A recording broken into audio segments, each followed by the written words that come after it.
and we're now here in Takayama. Buwis buhay yung ta. Kumusta naman ang trench coat mo? Sobrang sarap. Nahay ako dun sa Hida beef. Kalahin nyo napuntahan natin to.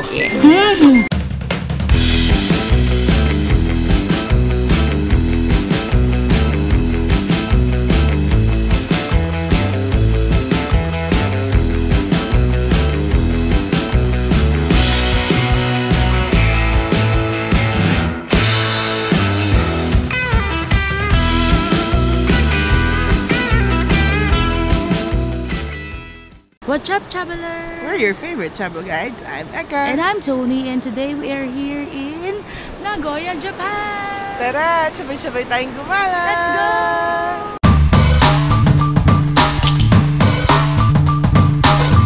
What's up, travelers? Good morning from Nagoya, Japan. So today, pupunta kami ng Shirakawa-go. Yes. So based on our research, almost 3 hours bus siya from the city. Pero may mga stopover pa kami. Nag-book kami ng clock tour. Later na namin bibigay yung details. Right now, we're gonna go to Family Mart para bumili kami ng baon. Yes, takot magutom. Let's go! Tara na! First time kami sa route na to, sa other direction from our hotel. Usually dun kami sa kabilang route. So to get to the meetup place, again, we're using Google Map and sinabi dito anong platform kami para hindi siya nakakalito. You don't need to look at the information. Nandyan din kung anong oras. Although subway naman to, mukhang isang direction lang siya. Hindi gaya sa ibang train station na kailangan may saktong time. But at least you still know anong oras dadating yung train. So you have an idea. And then the yellow, yan yung mga exit. So pagbaba namin ng Nagoya Station, we're gonna look for Taikodori side na exit. Gamitin nyo yung Google Map, it's your friend.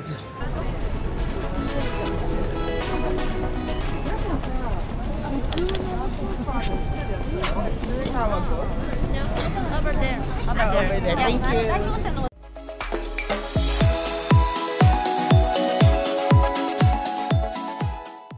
We're on our way now. Hindi ko alam di naman.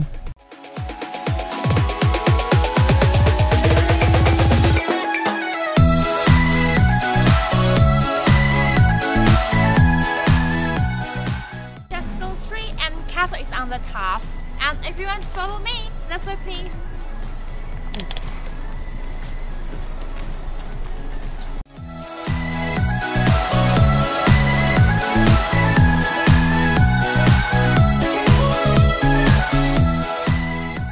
Yung first stop nito is an old town. Doon kami nag-iikot. May 2 options ka. One is to follow the tour guide. The other one, ma-explore ka mag-isa mo doon sa may castle.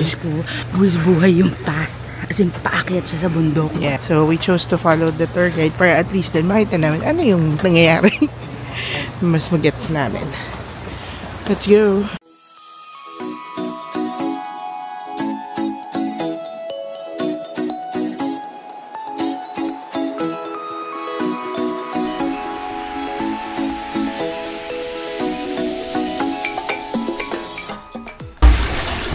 Lalakad kami.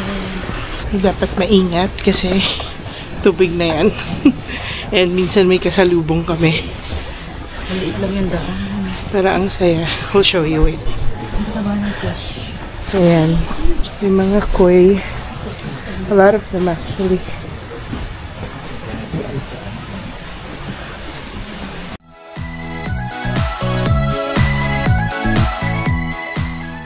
So this tour we got from Klook. And if you want to get a discount, you can use our promo code Job Explorers Klook.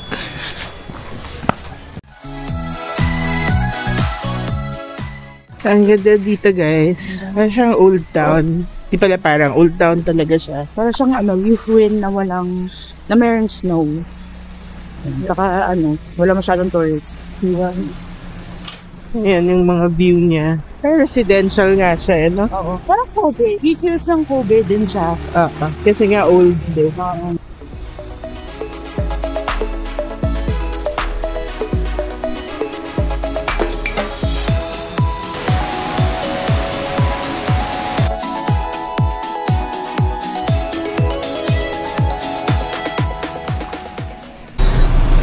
So this parking is actually a bus stop. May mga dried fruits o berries. I think it's plum. Cherry. Or cherry. Apple.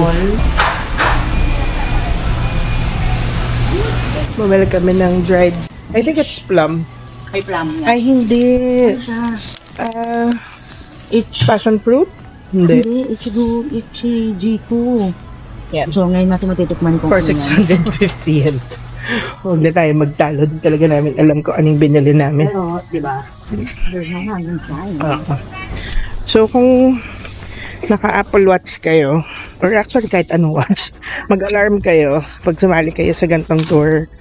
So, nag-alarm ako ng 10 minutes. 10 minutes before time para makabalik kami agad. Mag-alarm kayo sa mga phone nyo or sa watch nyo para sure na hindi kayo malit pagbalik. Lalo na if you choose na hindi sumama dun sa tour ng tour guide nyo. Kasi iiwan talaga kayo. Sinabi nila. Kahit nga kasama niya kami, iniiwan niya kami. Iiwan nila kayo pag wala kayo on time. Pag hindi kayo dumating on time. Oo, sabi niya, you have to go on your own. Medyo malayo pa naman to. So again, we got this cloak. And you can use our promo code Job Explorers Cloak to get a discount on your bookings. Yes. Pagka nagta-travel kami ni Chub Tony, may mga tours na dini-DIY namin. May mga tours na nagbubuk talaga kami. Lalo na pag malalayo. Like for this one, Shirakawago is how many hours away? Like 3 hours. Almost 3 hours away from Nagoya. So medyo malayo siya. Yeah. Pwede naman, kaya din naman siya. Pero para hassle-free na siya, hindi nyo na siya iisipin. Uupo na lang kayo pagbaba nyo nandun na. Saka ano siya, sayang siya sa oras. Kasi pupunta kayo ng mga bus stations. Yeah. Aantay kayo kung anong oras aalis yung bus. Ngayon, if you're gonna come back to a place, tapos napuntahan nyo na yon pero gusto nyong puntahan ulit, pwede nyo i-DIY para mas ma-experience nyo naman yung pagko-commute papunta sa place na yon. Yes. So, nasa sa inyo naman kung anong mas trip nyo. Kung adventurous talaga kayo, go ahead, DIY nyo yung tour nyo. Ayun. Kung first time yun naman, we recommend na sama mo na kayo organized trip. And also, pag may senior kayong kasama or baby or kid, alright. Thank you. We remember what it's called. Yeah. Pomegranate. Pomegranate? Yes. I don't know. That's It's good. Right. Thank you.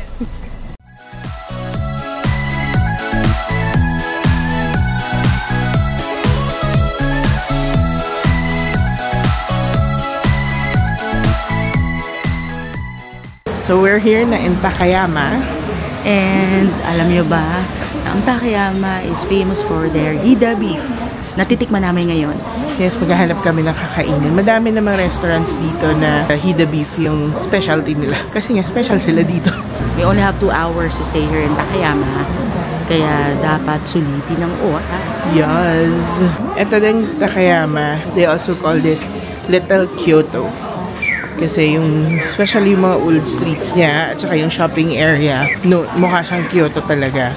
And yun nga, known siya for its restaurants and shopping. So, nung nanonood kami ng mga vlogs about Nagoya, isa sa nakita namin is yung kay Mami Heidi. Shout out to you, Mami Heidi. Hello, Mami! So, meron daw silang kinainan ni Hazel na Hida beef dito. And nung mag-isa si Mami Heidi, puntahan din niya. So, gusto namin i-try. Kasi for sure, second time yun ang kumain. So, masarap siya. Oo, binalikan niya eh. Nag-try kami maghanap ng mga restaurants doon sa malapit sa parking. Pero, nagdadalawang isip kami kasi hindi namin alam kung masarap siya. Pero doon na kami sa recommended niya. Recommended. Let's go! Tara! Here, we made it. So, we had to put our name here. Pang 8 kami. Number 8, pero pangalawa na lang kami sa pila. And ito yung menu nila. Since dito sa table, pero kailangan mo ito. So, this place daw is famous pala talaga. Thank you, Mami Heidi. May certificate sila. Oo, ayan yung mga certificates nila. May kasabay kami, yung nauna sa amin ngayon, mag-isa lang siya. She's from Hong Kong. Tapos, pinuntahan niya daw talaga to. Dahil famous nga sila for it. And kahit mag-isa siya, G na G siya. So, we'll try this is the sukiyaki, right? Yeah.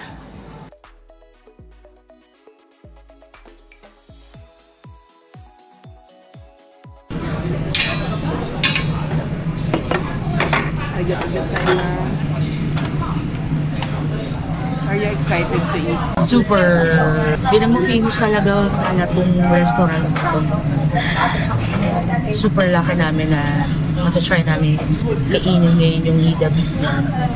So kung makikita nyo yung tabi niya is parang meat shop. Hindi lang parang meat shop talaga. May meat shop sila. May meat shop sila. So akala namin, mali yung napasukan namin, yung pala meat shop pala nito. Yung meat shop pala ng restaurant yung nasa kabila. So may instructions dito on how to eat. So i-heat mo muna yung fat. Ayan. And then, ilulutuin mo yung beef at saka yung onions, green onions, bago yung veggies. And before you put the sabaw. And then, before you eat the beef, ano mo siya sa raw egg. At least diba may instructions dito on how to eat the sukiyaki. This is what we ordered for 3,980 yen. Good for tuna daw yan. And if you want extra beef, pwede naman mag-order. Meron din sila dito mga shabu-shabu. Pwede rin yakiniko yung beef. But we wanted to try the sukiyaki. Magbalik namin, yung yakiniko naman. It's called sukiyaki cook.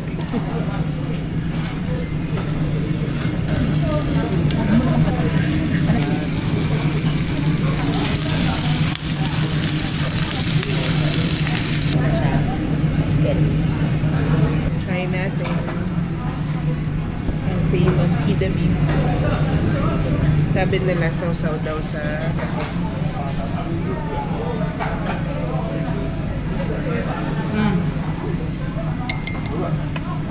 sobrang sarap.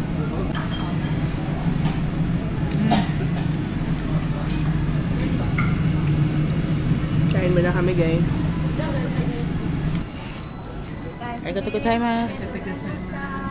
Super sarap. Is in. Mami Heidi, thank you.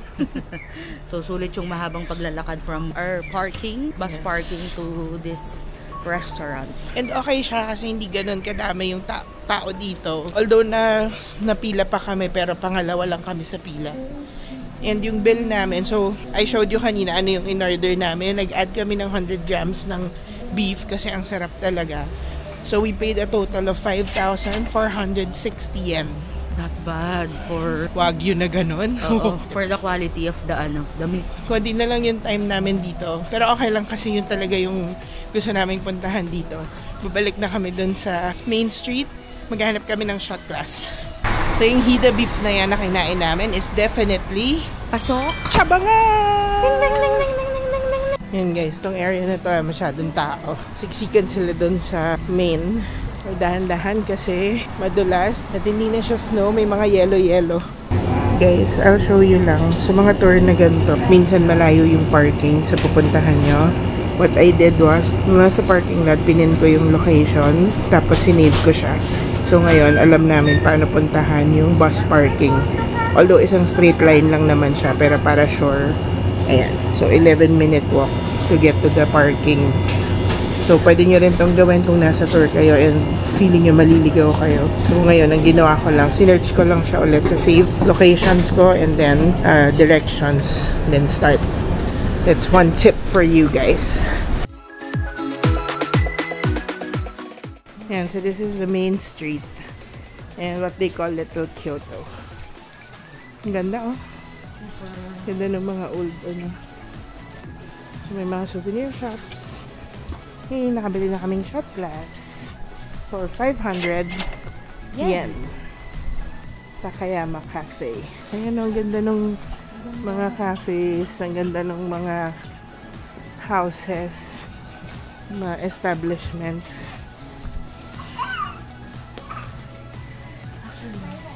Sabi ng tour guide namin, famous din daw dito yung sa sake.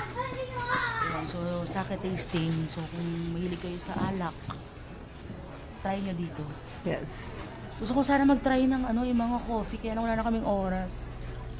Takayama ka. Wow, ganda.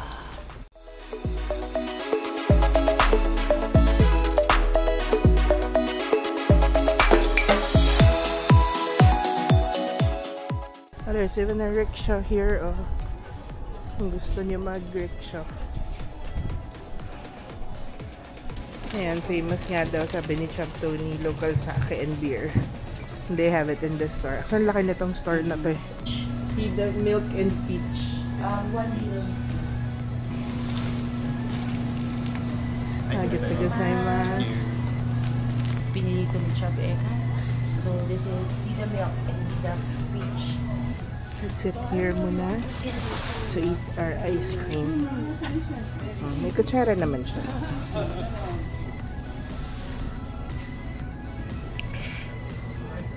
Kaya. Ang sarap nung... Umalis yung kalapate. Hindi kasi namin binibigyan. Hindi pala namin ang sarap niya. Kaiba yung lasa. Peach kasi tapos yung Hida milk. Ang sarap. Is this Hida milk? Hindi siya Hokkaido. Ay, Hida. Hida milk. Oo nga. Sa title, ano ba yan? Nahay ako dun sa Hida beef. Sobrang sarap talaga ng beef. Sobrang sarap.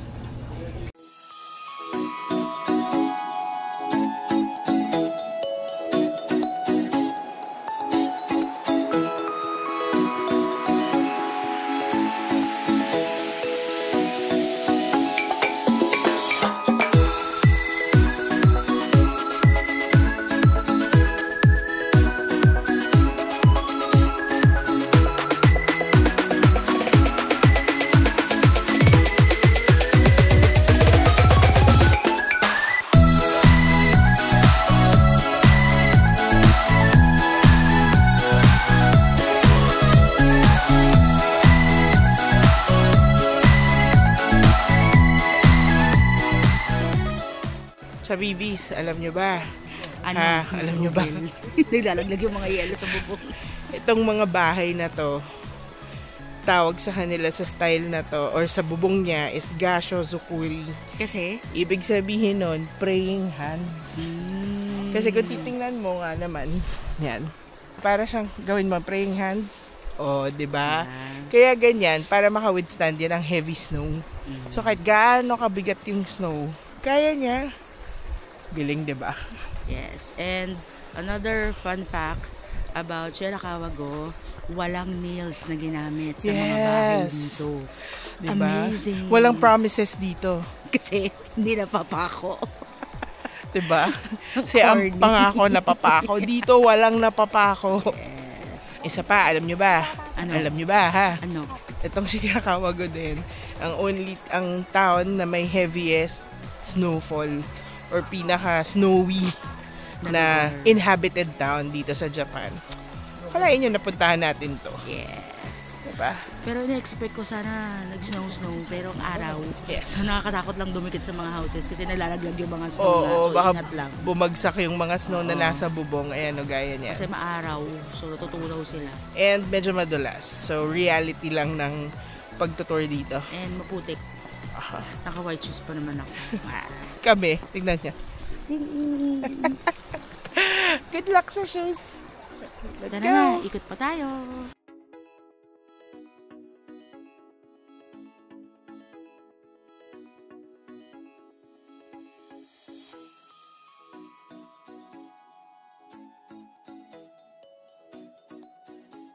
May toilet dito kung kailangan nyo. So, around the village, may mga mapa na ganyan. So, nandiyan naman nakalagay kung saan may mga CR. You need to go to the CR. Ayan. Tapos, kung okay lang sa inyo na basa. Kasi for sure basa dahil sa mga snow. And then, sabi ng tour guide namin, may 4 na houses na pwedeng pasukin around the village. And meron ding shrine. So, yung shrine, banda doon, medyo malayo. Yung mga houses, nakakalat dito. So, yun. Ay, sarap. Hindi na kami naiihi. What a relief. So, yan. Tapos guys, may mga sasakyan na dumadaan na. Hindi siya free from cars. Isa pa guys, may observatory doon. May shuttle naman going there para kung gusto nyo makita yung view ng buong place. Pero, may oras kasi yung shuttle. Di na namin naabutan. And if, pwede naman lakarin, pero kung lalakarin namin, hindi kami umabot sa bus namin mamaya. Yes, and ito pa ha, may isang na late na tourist. Inantay siya for 10 minutes pero iniwan na din siya. So, be on time respect nyo rin yung oras ng ibang tao. Kasi scheduled yung mga lugar na pupuntahan.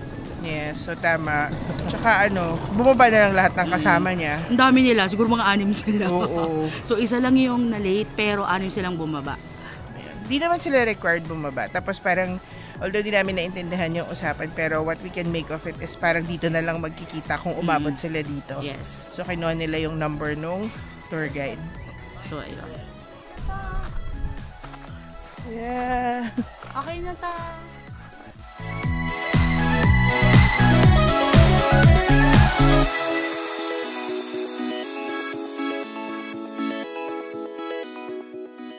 Ang souvenir shop din dito.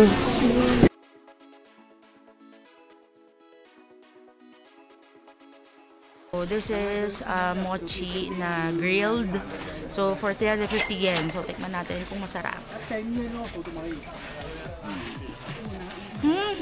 Parang siyang dango pero mas malambot yung texture. Talaga?